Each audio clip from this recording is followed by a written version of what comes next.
mu damu da yanci ba. An kakkashe danginmu an takurawa harajinmu, sun sa mana yin wasan nan sun rufe mana bodar mu,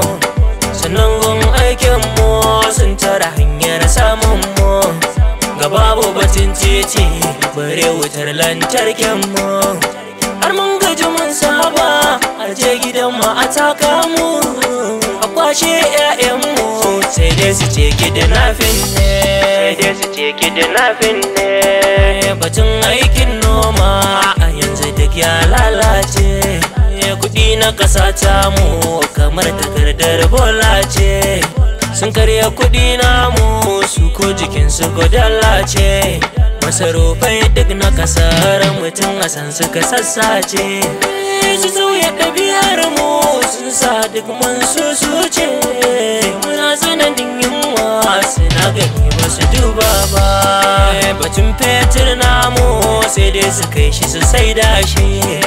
kullum aiki nasu su zagaya su ciyo bashi,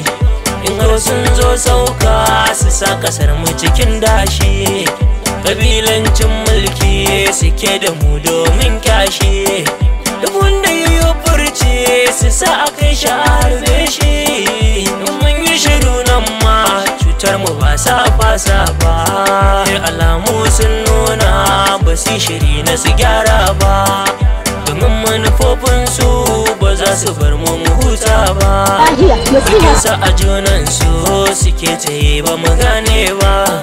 sun rarraba kai namu suna ta samu muna gaba, mun gane shiri na ku a yanzu to ba mu yafe ba, in Allah ya yarda karshen ku duk ba zai kyau ba, mun faɗa ba zai kyau ba, karshen ku duk ba zai kyau ba, ku cuce mu ba ma yafe ba, ce namu